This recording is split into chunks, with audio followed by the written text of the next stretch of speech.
I'm sure we're all aware, as the adage goes, that perception is reality.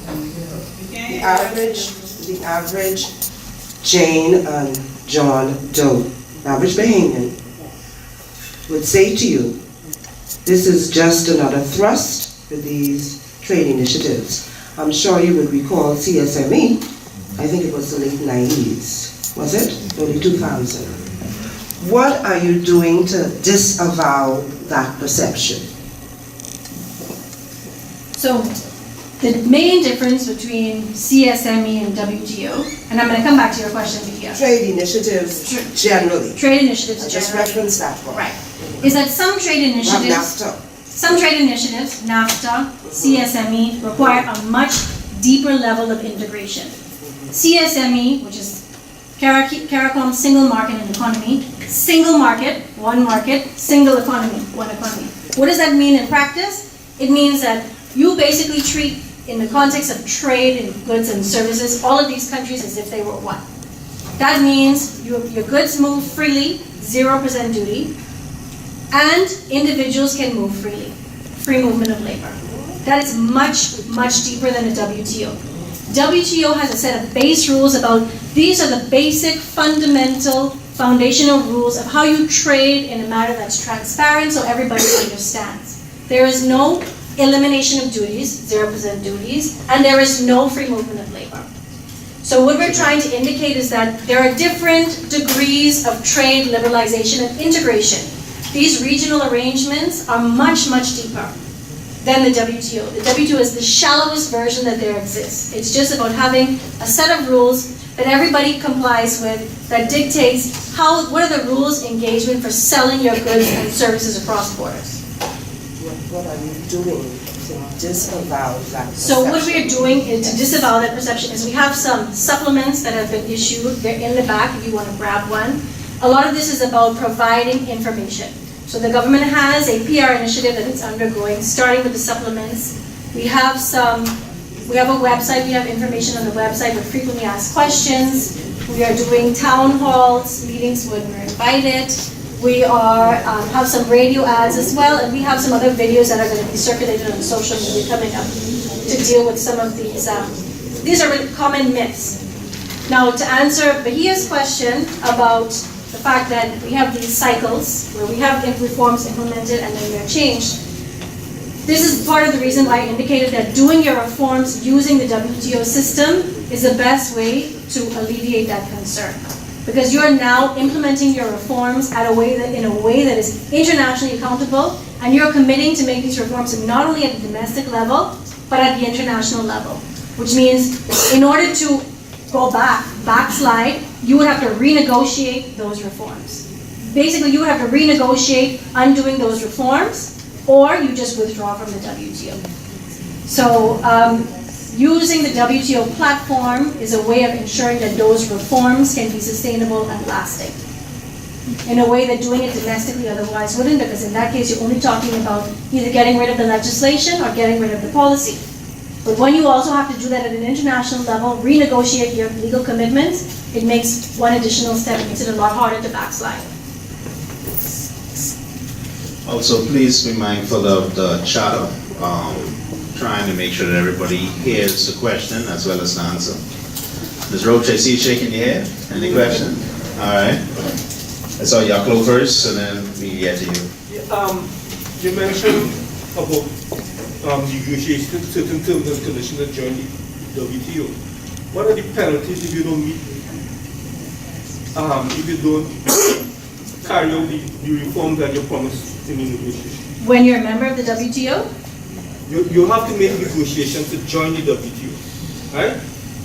And based on certain things that you promise, you'll be allowed to join. So if you don't meet those promises, what is the penalty if there's a penalty? And also, if you are a member of the WTO and you fail to live up to some of these set reforms that you did, what are the penalties? So there's no penalty per se. What would happen is if I make a commitment to implement a certain reform or to do something, if I don't live up to that in the WTO, that means another country can take me to basically what is WTO court, the dispute settlement system. And they implement a yeah, well, what would happen? So let's go through the motions of what would happen. They raise a dispute. So let's say we agree that our business license tax is going to be 1%, and we're not going to raise it any more than 1%. So that's our business license tax.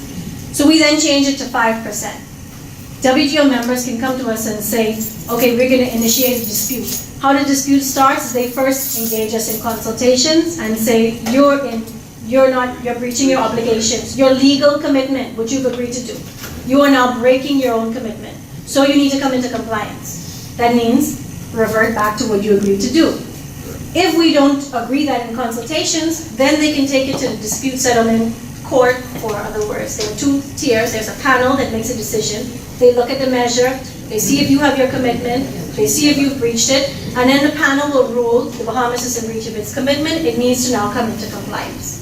And if you still don't If you still don't come into compliance, no, if you still don't come into compliance, then the dispute settlement mechanism, the rules of the WTO, allow other WTO members to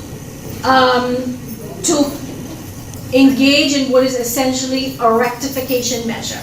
So if, for example, in doing that, you've caused some type of, let's say, damage of $10 million, that other government can suspend its concessions against the Bahamas. So as a member of the WTO, you get certain concessions from other WTO members.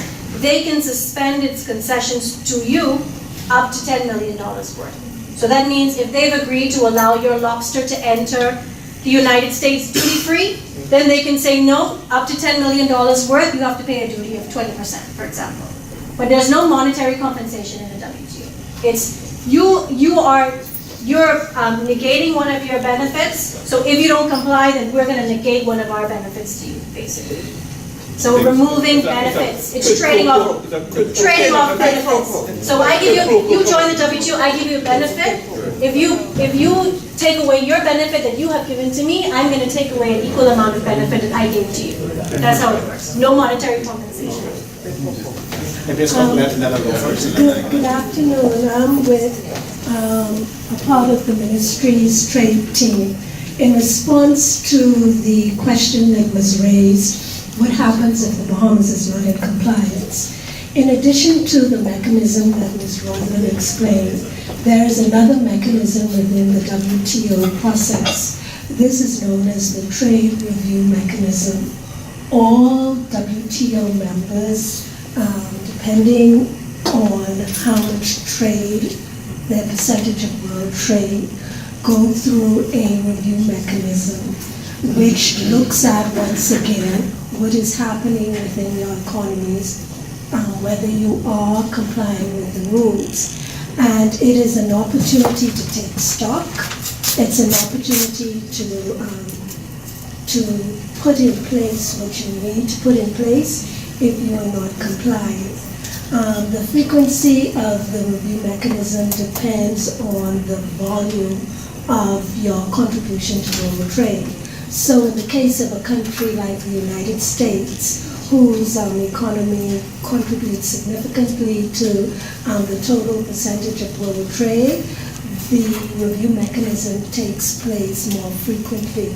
For smaller countries like, say, Barbados, and should the Bahamas become a member of the WTO, it's very likely the Bahamas would fall within that same category. The frequency would be much less than, say, a bigger country like the United States. Nevertheless, that review mechanism takes place, and it's an opportunity for stock-taking. Next up. Just a simple question. Has any of the members who joined the WTO, have they come out of the WTO? Okay, the question was if any members who have joined the WTO, have they come out? No. Today, no member that has joined the WTO has left. Next up. Trump, okay, last. Director said except Trump wants to come out. Let me put it this way. Donald Trump says things, but that's not necessarily reflected in what his people are doing. So what we have seen in the negotiations, his employees at the United States Trade Representative, their office, so the Trade Office of the United States government, they are operating like they are the most engaged member of the WTO. They are the most engaged WTO member. They ask the most questions, they make the most demands, they make the most interventions at WTO meetings. They are pretending like they have not heard what Donald Trump has said. They are going on business as usual, so we have no indication that the United States intends to withdraw. He makes his threats, but they are pushing, they have some concerns with the way the WTO dispute settlement system works. They're trying to push those reforms, and that's being negotiated right now. Is there a question over there?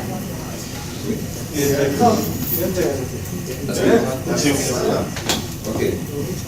How would the Bahamas protect itself from, let's say, developing countries usually have fledgling industries. Let's say we want to produce poultry, right? And we want to protect our poultry industry.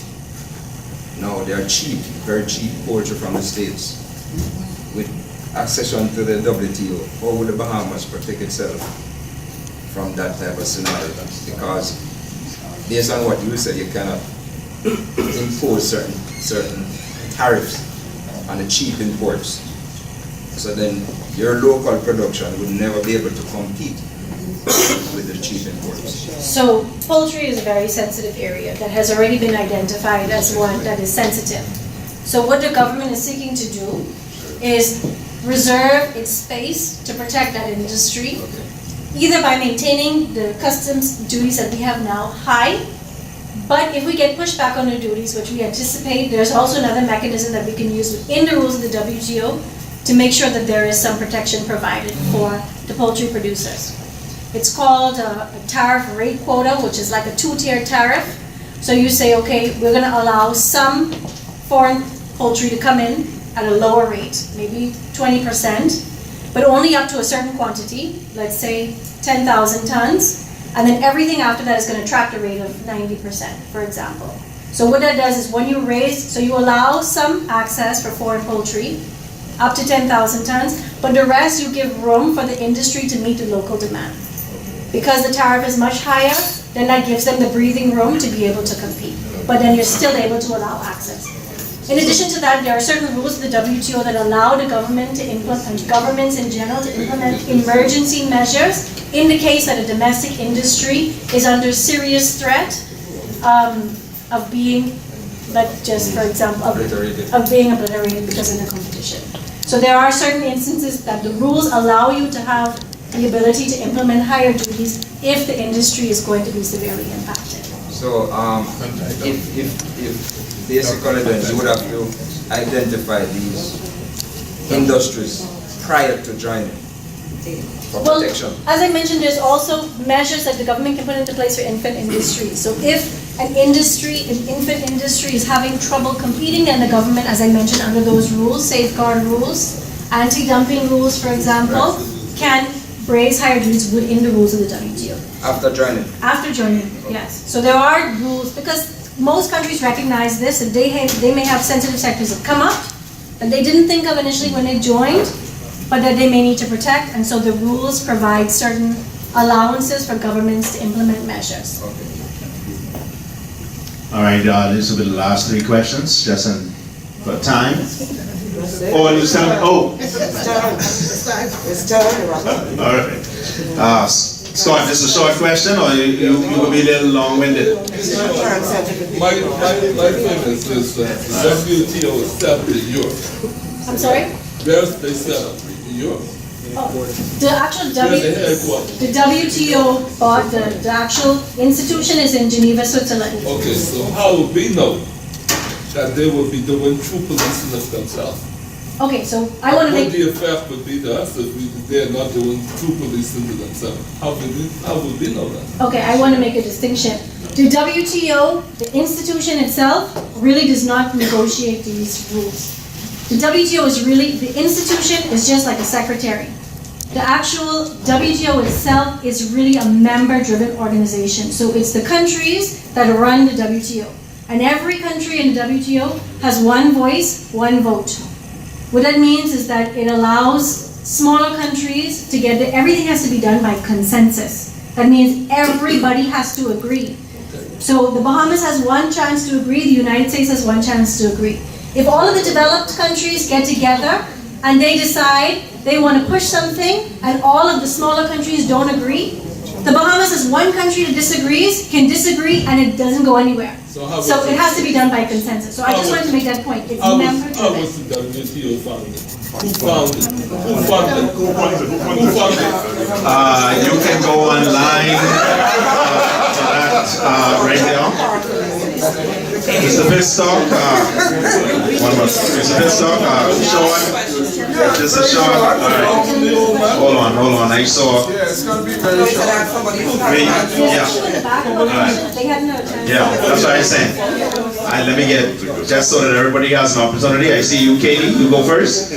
And then this guy. yeah, I see. You mentioned that there was a consensus. Why didn't the government of Bahamas allow us as a citizen to choose through referendum? I cannot comment on that. I cannot make any comment on that. That is well above my pay grade. My suggestion would be to speak to your MP about that. Question, please. A question that speaker can answer. When we bullied by power states, I can't hear the question. WTO, when we bullied, like, so say the UN. The UN is basically controlled or most power of the power states, the D5s or D7s. Exactly. Would it be diverse decision? Would we have say? So as I mentioned, the WTO is probably one of the only international agencies that require one government, one vote. So in the United Nations, there's a Security Council that can veto everything. That doesn't happen in the WTO. It is always by consensus. So what that means is no rules pass in the WTO unless there is an absolute consensus. So every country has to agree. What that does is, I just want to make one point. What that does is that allows developing countries, smaller countries, to punch above their weight. What it also means is it makes it a lot difficult, it makes it a lot more difficult for WTO rules to be formed now because there's 164 countries that are members. They all have different views, and so because one disagrees, the rules are not going to go anywhere. So it has its positives and negatives. You can't be bullied in the WTO because you are able to vote the same way as the United States can vote. That's it. All right.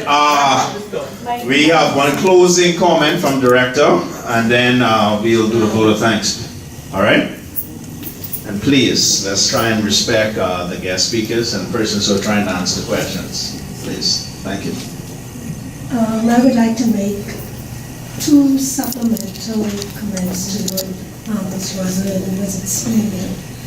First of all, in terms of monitoring what is happening at the WTO, the Bahamas has a permanent mission located in Geneva where we have officers on the ground who attend regular meetings that are taking place in connection with the WTO, new rules that member states may be seeking to negotiate in terms of monitoring. Another response I would like to make, a question was asked about fledgling or small companies, institutions that may be set up, and what would happen if bigger companies come into the marketplace. Ms. Rodland would have explained that a part of this process involves legislative reform, and presently recognizing that the Bahamas is a small country, that we have what is known economically as infant industries. The government recognizing that part of the legislative agenda includes enacting competition legislation.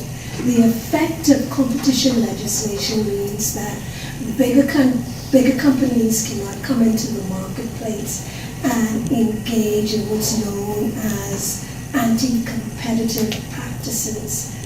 The WTO process is all about transparency review, so there will be opportunities should you have a bigger company coming into the marketplace, engaging in practices such as dumping, for example. There will be opportunities to monitor and to police and to take action if such practices exist. All right, thank you.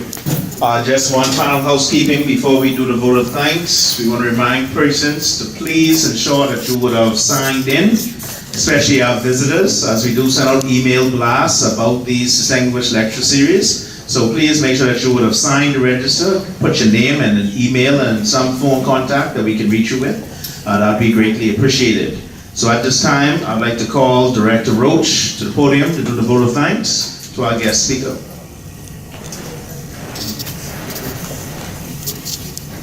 Normally, I don't like to do the vote of thanks, but I've known Eva literally since the day she was born. So it is, it really makes me feel old when I see her all grown up, you know. But WTO is obviously a very hot button topic in the Bahamas. The discussions have been ongoing for a long time. And there have been many opportunities, I think, for persons to hear what is going on. So I'm very grateful that Ava and her team, another old church member friend, yes, and her yes, and I'm sorry, I don't know the gentleman. Mr. Pratt. I'm very grateful that they were able to come here today to really to shed some light on this topic. In the Bahamas, we have a habit of sending out a lot of misinformation. And I think this was a great opportunity to dispel a lot of the concerns that persons have about the accession to the WTO. It is a living thing. It doesn't just you accede and that is it, it dies and it's set in stone. It is a living thing. Negotiations continue all the time. So I don't want people to feel that, oh, when we accede, that's it. We have no other choice, blah, blah, blah. No, it is an ongoing process. Negotiations will be held and continue to be held with very many countries, persons who are interested in being our trading partners. It's not all one way. We have to look at it as an opportunity for us to export some of our services, some of our goods to a wider market. So let's not think insular that it's trying to just close our borders from them coming in. Let's look at it as an opportunity to cross those borders with our services and our goods. But I'm sure that there'll be other opportunities at town halls, so if you have any additional questions, please always make the time and effort to go and hear more about it. But on behalf of the minister who's on the permanent secretary and all of the staff, I think this is one of the biggest crowds I've seen. So that's just to tell you the level of interest. So on behalf of all of us, thank you for the information that you've provided and answering many questions.